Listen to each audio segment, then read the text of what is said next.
Hello class, this is your teacher Mr. McDougall with your next Photoshop tutorial. In this lesson, I'm going to teach you how to blend text with a surface, kind of like this right here. We're going to add some text and we're going to blend it to the surface of the background, and it's something that we can move around in here. So that is for today, 513 text blending. Download today's exercise files.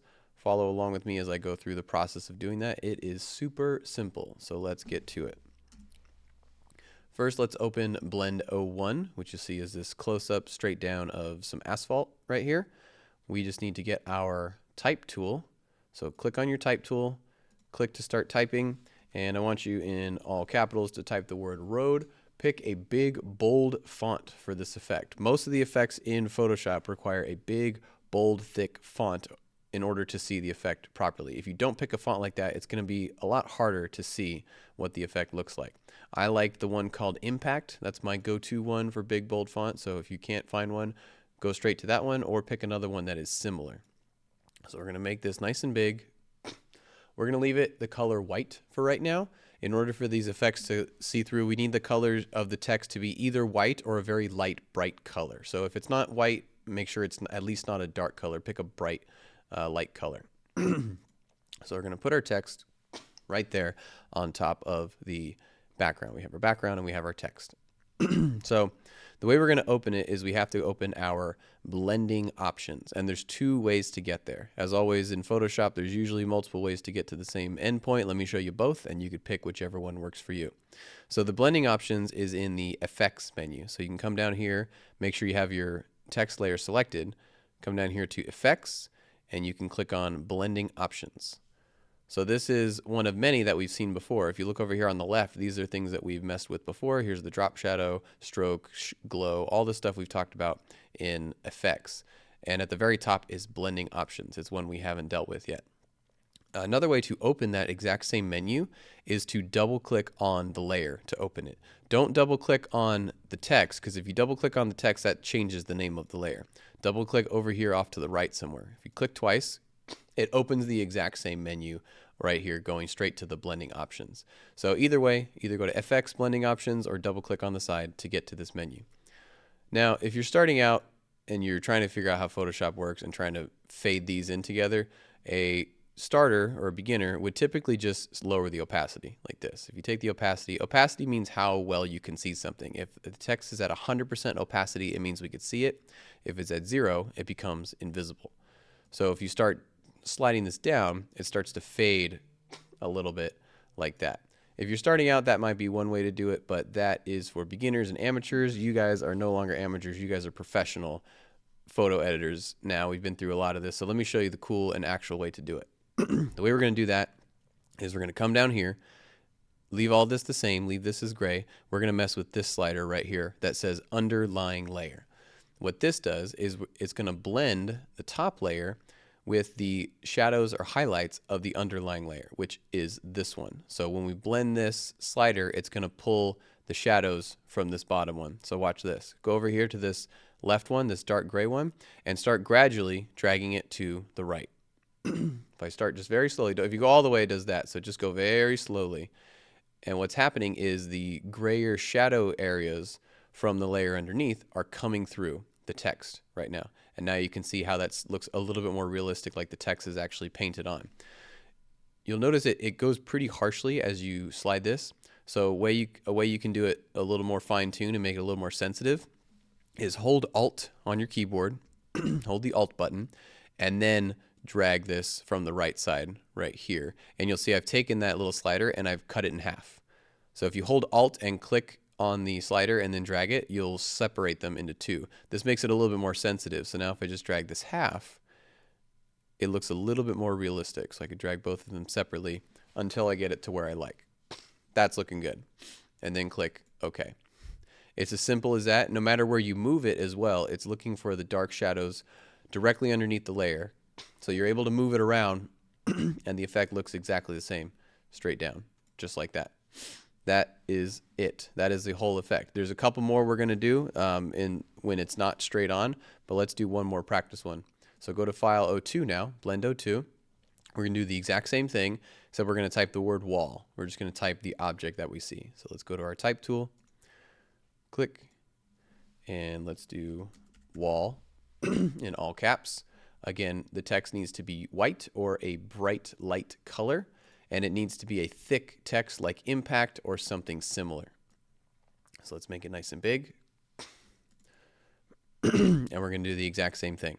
So either open FX and blending options, or come over here and just double click on the layer to open the blending options. And we're going to do the same thing. We're going to slide this right here from the underlying layer. I'm going to start by holding Alt and clicking to separate it. And now you can see it's in half. I could drag this side down right here, and you can see how the effect is starting to look on the image. You can drag this side a little bit. Drag it to where you like it, to where it looks realistic. You don't want to drag it too far or it starts to look a little weird. We're just going to drag it right there.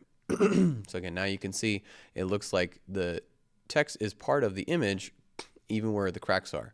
So click OK. And again, no matter where I move it, the effect stays the same. I don't have to make any cuts where the bricks are. It stays exactly the same right here. Okay, let's go to number 3. This one will be a little trickier. We have one extra step we have to take.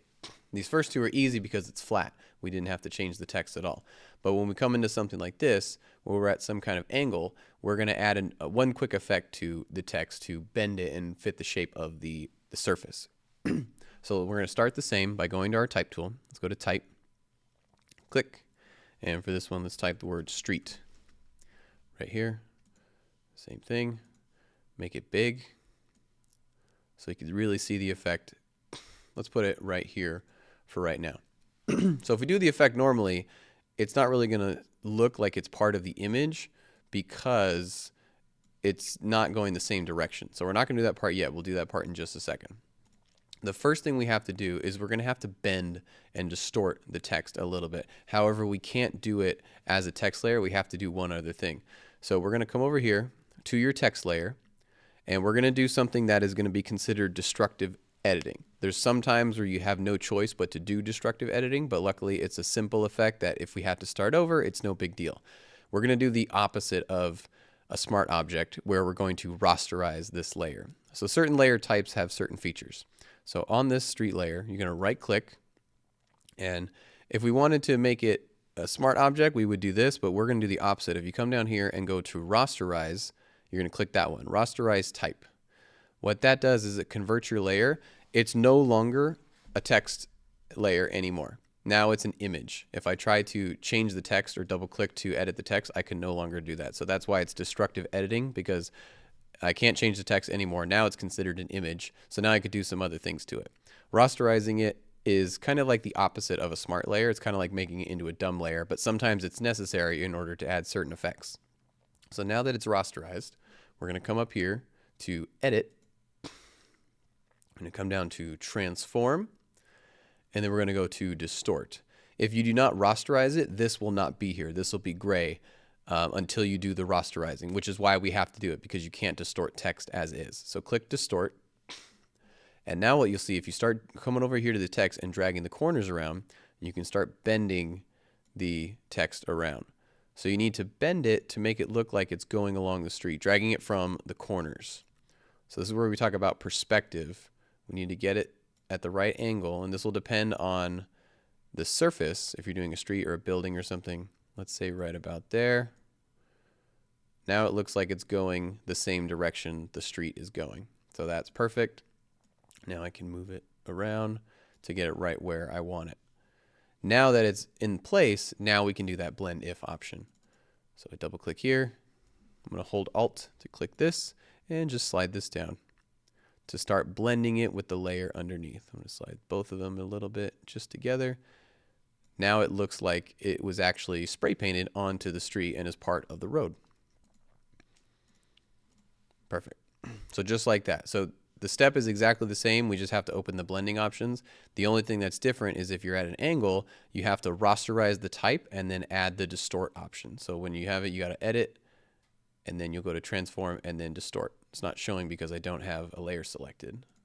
Edit, transform, and then you'll see distort right here. So I want you to do the same thing on all of these practice files. So 4 through 9, all the rest of them, I want you to put your text right here. For this one, you could have your name on the side of a building.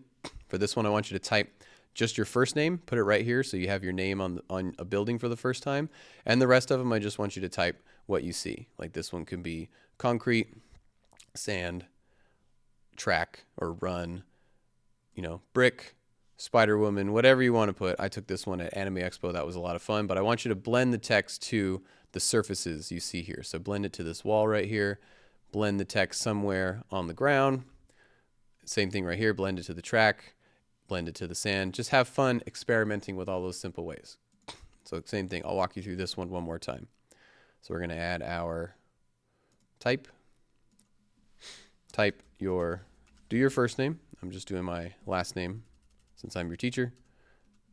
I like to do it in all caps. The effect looks better when it's in all caps. There we go. Make it nice and big. Right about there. We're going to fit it into the building.